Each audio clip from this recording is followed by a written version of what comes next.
So, very good evening to all colleagues. Today we are going to start a new cycle and we will lecture number 1. Fundamentals of self-awareness. What are the foundations of self-knowledge?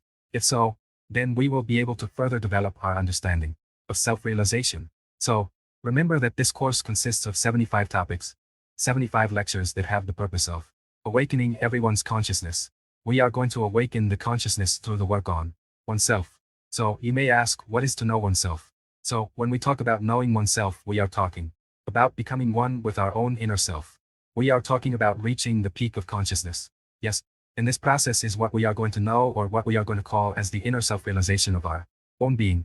People think they know each other. People think they already have a knowledge, but they are going to find out that they don't know themselves. They don't know who they are. They think that because they have studied at a university, because they were born in a country, because they have a family, a reputation, because they have a last name, because they have a sex, because they are of a certain age, that they really know themselves. These are mechanical things of existence. Here we came to know oneself. The yes is related to the self, but to know the self we must first know the psychological constitution that we all have, which is decadent. It is an obscure psychology, it is an involutionary or evolutionary psychology, or both at the same time. Humanity believes that it is not dark. Everybody believes that it is not dark, that the way of being good is the right thing, that the way of being kind, neat, honorable, sentimental, loving, is the right thing. And really, these ways of being good are dark. We came to this school, called the School of Human Regeneration, to realize that society and humanity vibrate in darkness. At the educational level, schools, colleges, universities, religions, economy, politics, entertainment, music, even family sentimentality, are part of the darkness. We are in that darkness and we do not realize it. Now, if we look at the other dark side, the heavier one, sexual degeneration, drugs, alcohol, misery, pain, depravity on all sides, war, death, sadism, masochism, killer drones, all the terribly decadent social psychology, we do not realize that we all vibrate with that psychology, because there is a law of correspondence that teaches us that everything we see outside is inside. So, we vibrate in an environment. We are part of an environment of a society. We share in a society by that same vibration. What is the individual is the mass. What is the mass is the individual. If it were not so, we would not be on this planet. We would be in a much higher place. But we are here sharing what we are, what we vibrate at a very low level. So, the fundamental thing is to get to know that, and not only to know it, but to destroy it, to be able to liberate that famous self.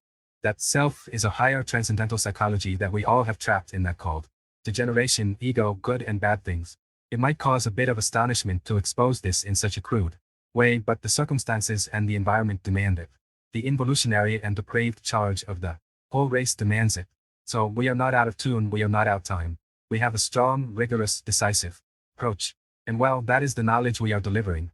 A quite serious and rigorous knowledge, and it is necessary. Where do we come from? Where are we going? What is the purpose of existence? There come moments when people feel tired, fed up, bored. They are no longer satisfied with the things in life and they question themselves. They don't find answers, but they are left with that unpleasant feeling, that need to know. And where are they going to find those answers? He goes to ask the priest, the psychologist. Everyone is asleep. Everyone is degenerate. Everyone with the hypocritical appearance that we all put on. You are not going to find answers. The only way to find those answers is within oneself. As one's consciousness awakens. The fundamental thing in existence is to know oneself, yes. Yes, and here we are going to teach all the practices, the techniques, the systems to achieve this self-knowledge, to begin to awaken. Because the human race has consciousness, a little spark that we are going to see, but it is asleep. So, if a person wants to know all the nature, the things of the outer space, the planets, the galaxies, the universal wisdom, must awaken to its inner being, its transcendental psychology, not this vagabond, degenerative, dark psychology that we all have. This psychology is retarded. It is a crafty, manipulative, lying, selfish psychology. That is what we came to know in order to destroy. We can call this superior psychology whatever you want. Call it divine, transcendental, wise, powerful.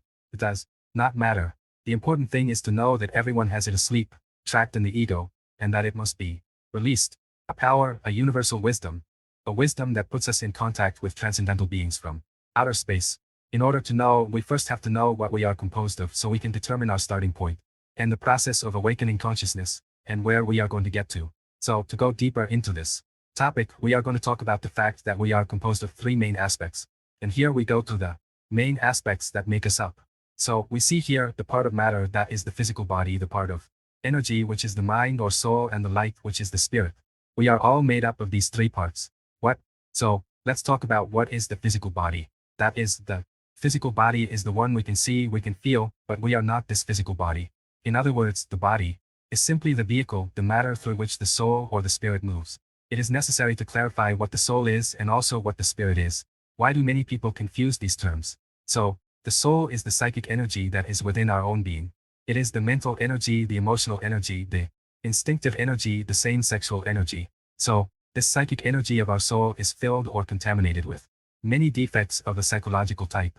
So, here we see that our soul is contaminated with what defects? Well, it is in our mind and in our emotions. So, there are fears, there are sadnesses, there are states of laziness, lust, anxiety, shyness, the same states of spite, worry, anger, and the list is endless. So, one of the objectives of this course is to cleanse precisely that energy of all that evil that we carry inside. In addition to the soul, we have a spiritual part, which is what we are going to call consciousness or spirit or being.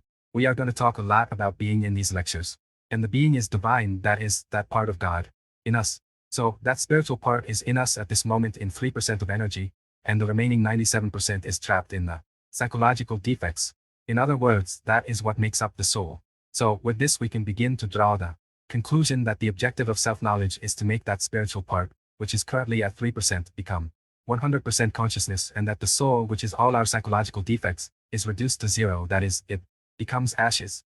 In this way, we are going to recover all virtues that are trapped inside, while when we manage to eliminate all the defects and make our consciousness develop in its totality, we will reach a state of consciousness which we will call the intimate self-realization of the being, and we will reach that state of knowing ourselves. The four pillars of wisdom. Well, as we are going to achieve the effect, we are going to achieve it through the study of the four pillars of wisdom. Well, remember that the comment section is open for you to greet us, to tell us where you are writing from, and also for any questions you may have. Well, here with the greatest of pleasure, we will try to answer them as soon as possible. We are talking about the four pillars of wisdom, which are being studied through these 75 lectures. So let's talk about the first pillar. The first one is science. So here conscious science speaks to us of experimentation. It speaks to us of practicality, of direct verification, not in belief. Here we are not looking for followers or people who blindly believe in us because we have the purest knowledge in the universe. All the subjects that we are going to come up in this course with the knowledge must be proven. So we must teach and give the techniques for you to test. What are those techniques? We are going to teach techniques to relax, since it is required that we can achieve that our physical body, our mind, our emotional part is completely relaxed. Relaxed to have better results and greater concentration. So we are going to learn that two techniques to concentrate. So we are stressed in our day-to-day life, and many times we do not even realize it. So we are going to learn how to achieve a state of balance and a state of tranquility that will lead us to better states of consciousness. In addition to this, we are obviously going to teach you how to concentrate, because concentration is very important. So what is concentration? Well, it is to have a single thought on an activity so that we can live in the present, in the here, in the now. So the things we do every day are often so mechanical that we are not even aware what we are doing. So when we are completely conscious of what we are doing, we are not only going to be more productive in the things of daily life, but also in our spiritual part, which is what we are most interested in. Another practice is astral unfolding. It is a technique, an area where we are going to learn to move consciously in the dream world. But most of us, when we dream, when we lie down to rest, we cannot move consciously in that plane. That is, we cannot manipulate the dream at our will. Yes? So, how does one achieve astral travel? How is it possible to make famous lucid dreams? Well, we are going to deliver some techniques to be able to verify many things in the astral plane. Then we will be able to communicate with our divine part, with our inner part. We will be able to remember our past lives. We'll be able to talk to the masters of the White Lodge. We will know what is the real objective of our existence. We will realize that it is not to come here to get degrees in a university and then to be employed in a company to get housing loans, car loans, other studies, and end up completely empty at the end of our existence with no sense of energy. There is a meaning beyond all that. So we will be able to verify this through the astral plane. So this is going to be something wonderful, because we are going to talk about this topic next week in the conference number 3. We are going to deliver the practice for astral unfoldment. So don't miss it. Pillar of art. Practice of sexual transmutation. Now we are going to talk about the second pillar of wisdom, which is art. The purpose of art is that we learn to develop the spiritual part. That is, art teaches us to create ourselves. Then the only way to do it is through sex. So we are going to teach a kind sacred sexuality, also known as tantric sexuality. It's called by many names, but it simply boils down to what supersexuality is. That's what we call it here, sacred sex or supersexuality, because this has the foundation of not spilling sexual energy. Nowadays, society in general sees orgasm and ejaculation as normal. That is, it is the act of expelling energy. So, we are going to learn that we have been deceived with this type of sexual practices. Yes, because I tell you that we have been deceived because all the possibilities of the human being are in his seed. They are in our seed and they are in our cold. This critical energy and power, well, it is the most powerful energy in the universe. It has the power to create. We do not imagine all that can be done with sexual energy because we have been deceived. So, we are simple sheep manipulated by the system, by the media education that we have here. In short, fornication is to reach orgasm or ejaculation. That is always to the expulsion energy. When we expel the energy, we expel our gold, we expel that nectar, we expel the most sacred thing that we have. And in return, those solar atoms that we expel are going to be replaced by lunar atoms. Then, through those peristaltic movements that we have in the apparatus, we reabsorb energy, but it is contaminated energy. As I said, they are lunar atoms that created the electron. So, every time we ejaculate, we reabsorb negative energy that will create new psychological defects and will feed the defects we already have. So that is why life is harder and harder, more and more difficult, less and less money, more and more problems. But it is because of the karma produced by the loss of the sexual creative energy. So here we teach how to manage this energy.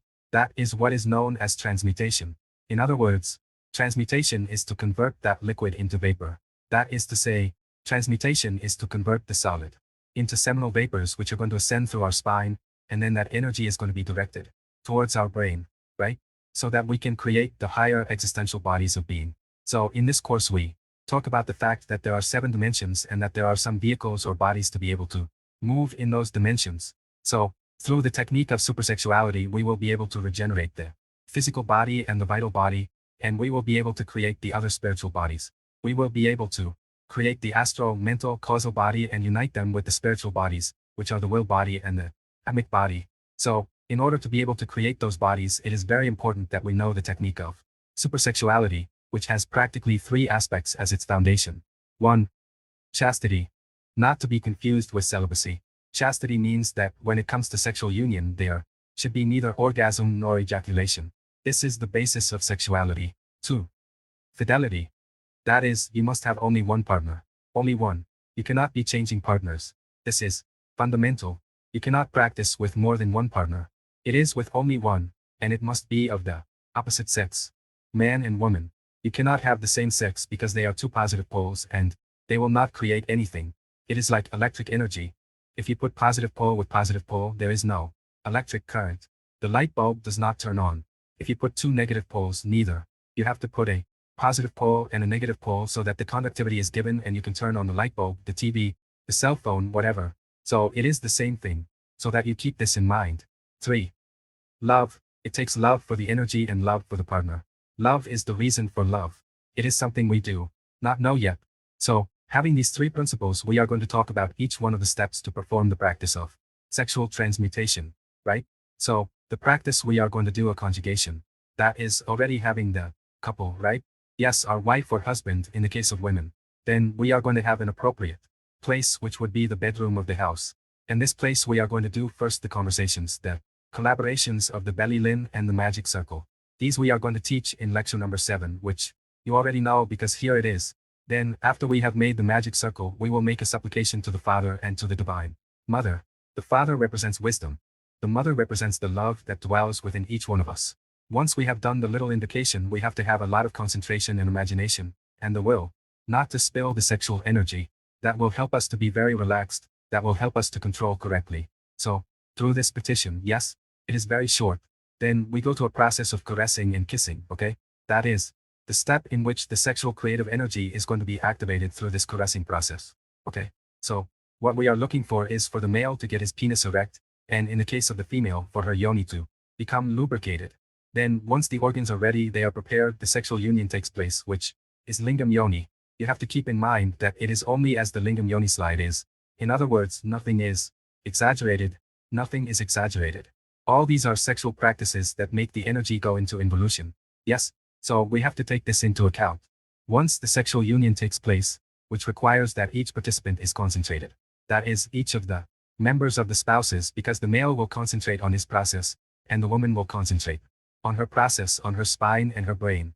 Because if he does not concentrate on his partner's body, he will end up overexcited and, therefore, the man will ejaculate. Yes, so we need a lot of concentration, and we will also need a lot of imagination. I am going to explain to you what you are going to imagine. And obviously, we need a lot of willpower not to fall. Transmutation is based on breathing. So once there is a sexual connection, you start to inhale. We inhale through the nostrils because we inhale the air. In other words, it takes 20 seconds. If we achieve that type of breathing to speak, if we have that pulmonary capacity, then we are going to inhale slowly, imagining how the air enters the lungs, as shown in the example here in the image. Then we imagine how the air enters through our nose, reaches the lungs through the esophagus, which reaches the creative organs. Once there correctly, then we are going to imagine and try to feel through the imagination a golden thread that is going to ascend. That is, from the testicles or from the ovaries in the case of the woman, this energy passes towards the crown of the head, vertebra by vertebra, yes, up to the brain. Yes, it passes through the brain, it reaches the space between the eyebrows, and once it reaches the space between the eyebrows, then goes the exhalation process. While exhaling, we are going to pronounce slowly and elongated each of the following vowels. I, ow. Then, first the I in an elongated way.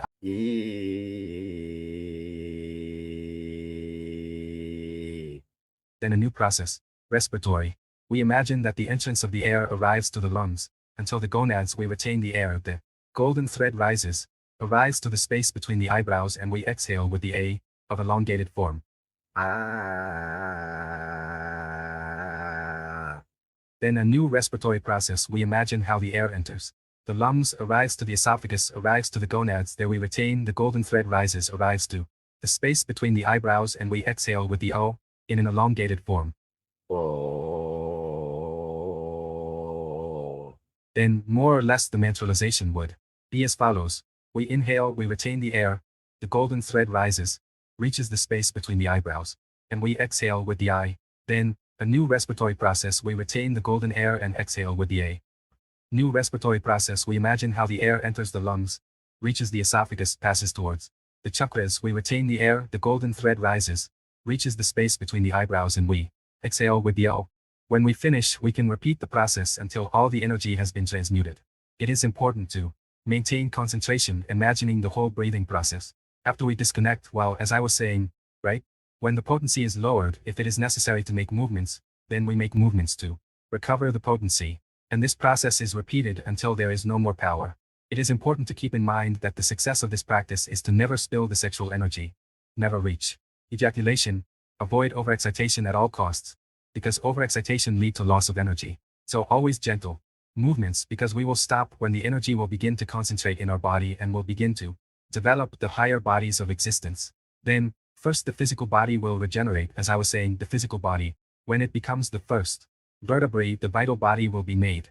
And when it becomes the next vertebrae, then the astral body will continue to be made, then the mental body, and then the causal body, and then to merge them with the spiritual bodies which move with the atmic body. Then you have to make the decision, take the direct path. Recommendations for practice. Well, there are some recommendations. The practice is going to be done only once a day, that is, here from 20 to 24 hours. So, the recommendations are that, as soon as we finish the practice, we should not bathe for at least 2 hours. It is also important to clarify that it cannot be practiced if the woman is in her menstrual period, and in this case it is necessary to wait the 7 days that the menstrual period lasts. Nor should it be practiced when the woman is pregnant, nor when are in the period of lactation. We will go deeper into this in lecture number 10. The second pillar of wisdom, psychology. Now let's look at the second pillar of wisdom, which is psychology. So, in this pillar of psychology is that we learn to eliminate psychological defects. As I said, we have many psychological defects: laziness, pride, anger, etc., etc., etc., etc. And within each one of those defects is trapped a percentage of our consciousness. So, what I have done in this pillar is to learn to eliminate each one of those psychological defects, so that later on, all that released energy becomes consciousness, becomes a spirit.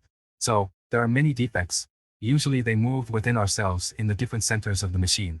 For the centers, some defects may already, let's say, of the verb, and if they are young screamers or make us morbid, make us act, make us suddenly fall into vices such as masturbation, pornography, and so on. So, there are more emotions, let's say, in our emotional center, and they also move in our sentimental center. So, They make us imagine things.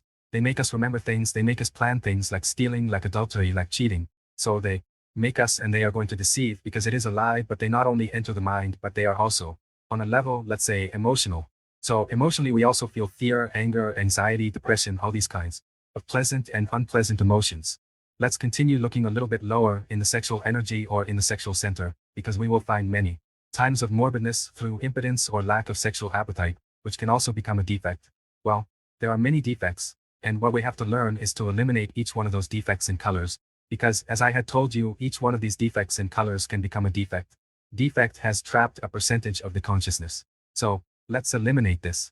The process of eliminating psychological defects. So, the first step to eliminate a psychological defect is that the person, the person has to want to change, has to want to lead his consciousness. But that is important. It is important to learn to observe oneself.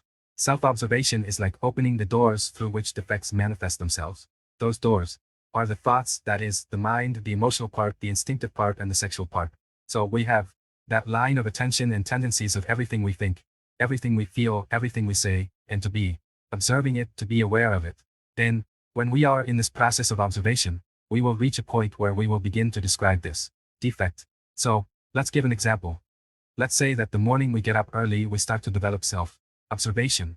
Then, at the moment of defending the bed, maybe we would have that we observe, and in our love, we always start to feel laziness. We start to feel laziness. In no observant, and there it started in the mind. That tells us, now the store, the participation. Then appears the action of Jart. Since the day of the bed of Jart, we leave you with him in sin. Then we are observing, because the idea is that sin to start each one of those defects and to analyze if it is offered to us. I feel that it is my water, it is my with me, it is my conscience. When I analyze it, I will conclude if that emotion is really my conscience, but it is the defect of laziness, and if it is observing me at that moment, it is going with a medical thought. Now I have the store, now I have the bed. So you are always going to feel maybe pure. So it is like an example, if not simple, that I discovered, isn't it? So once we have already described the psychological defect, we will officially go through this procession. Then, in judgment, I become aware that it is a psychological defect and that I am going to eliminate it. Then, once in judgment, I ask a superior force to eliminate it. So, in this case, it is going to be our Divine Mother, which is the force of love within ourselves. So, we are going to say, my Mother, eliminate this defect.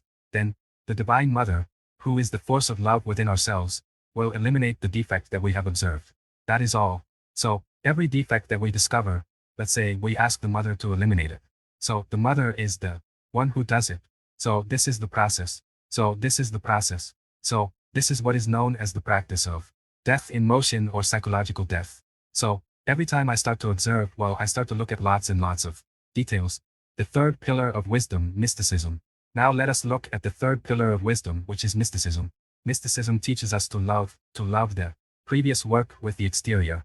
Yes, this is what it means to say that it teaches us in love is in the works. So, here it has to do with the sacred office of the Father.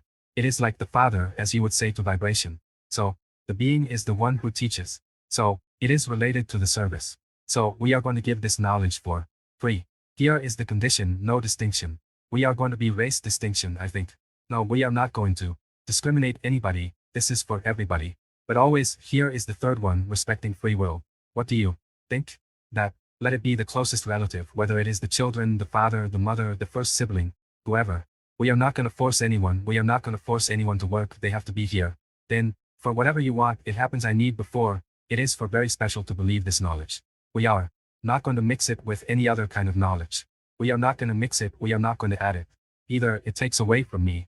Yes, it is delivered as well as we did not deliver, because this knowledge was not invented by us, but the masters are not realized that now we are not with the flame. Yes, it is our duty, this obligation, and to transmit it as we say it. How do you adapt to be coming from psychological effects? How does one adapt? Well, it is not that one adapts, because it is not a question of a kind of mouth which I have to follow a certain structure, but on the contrary, it is a process of liberation, of freedom. So imagine you have to be in a process of mourning, a family member died. Then what do you feel? Or well, I don't know what the relative died. Poor one, a relationship ended, a love relationship ended, and you are extremely depressed. So, through psychological death is how we are going to be able to free ourselves from that. So, look, I'm not adapting to kill buildings as long as the psychological death is for to free ourselves from the ego, to free ourselves from our attachments. We are too attached to this physical plane. That's what lets us see the journalist planes of patience. So we all do it mechanically. People already know us. Oh no, I can't tell her this normally because she is delicate, and I told her if she is offended and then she will react like that. Or no, she is very fresh, you can tell her anything she likes before that one bothers her. Without that, to our close people, because they already know us. Since they know us a little bit of our reactions, it is that they know us thoroughly, because some that deceive, we do not even make us to the flames, but we can determine certain type of mechanical reactions that we can already do. So it is not that one adapts to psychological death, but psychological death is the solution to get out of that state of fascination, because we have to get out of the fanatic state that we have towards this three-dimensional plane. We feel the weather, we feel the gravity, we feel the room, we feel the houses, we feel the clothes, we feel the physical body, we feel them all, and none of it is real. When one begins then truly to observe oneself as one is going to live, the instant begins to awaken. It begins to have a very special flavor in this practice of death more. So imagine that you are there with the pressure because the relationship ended, so the person is very attached. Conclusion and knowledge objectives. Now we need to talk about the objectives. What is the objective of this knowledge? The self-realization of the being. There are objectives that are fulfilled along the way. Liberating the consciousness, creating the inner bodies, human regeneration. Remember, this is a school of human regeneration. Yes, so the quest is for humanity to regenerate itself. But if the person does not feel degenerate because he is in religion, then let him continue in his self-deceptions. That there are dark forces that repress themselves sexually and attempt against the forces of the Holy Spirit, which is sex. Well, but that is in general what we are talking about. We are going to open it up as we go into each conference on the appropriate topic. To achieve sacred individuality, to unify all parts of the self, to know the higher dimensions, to know the court of divine justice. Well, there are minor objectives or those that come along the way, but the major objective is the intimate self-realization of the being. What does that mean? That we came to detach ourselves from this machine called the universe, from the mechanical laws of this whole universe, and to do away with the ego. Self-realized being is a God. He is not attached to the universe. The universe does not control it, because the universe is a machine, and that machine right now has us trapped. It feeds on us. So we came to free ourselves from this universe and all the little toys it has. Planets, galaxies, solar systems, technologies. Logically, we are going to get to know the technologies of self-realized beings, which have nothing to do with all the mechanical technology of the universe. So that's what we came here for, to unite with God. And that is not done through Bibles or religions or any of those things. Keeping in mind that knowledge was in those schools, but it was prostituted and went into involution. We have to respect them, but we have to speak clearly about these issues. Yes, so that is the objective, the intimate self-realization of the being. There is no other. That is the objective, to achieve happiness, immortality, union with God, and to understand that God is not what we have been sold, we have been taught. Because those ideologies of effeminate Christs have nothing to do with God. The Christ is an internal revolutionary force that little by little we are going to begin to develop. Conclusion and questions. Well, that concludes tonight's topic. To the newcomers, I hope the information is clear, especially for you. And, well, I invite you to join us here, Tuesdays and Thursdays. Here we have a lot of activity on the page, so you are welcome to attend. Everything is free. No, don't think that we are going to give you 5 or 10 free lectures and then we are going to charge you. No, this is free. All of it. That is the service and love and sacrifice for humanity. Well, with this I conclude. So all the best, have a good time, reflect a lot, do not lose your strength, continue to be encouraged.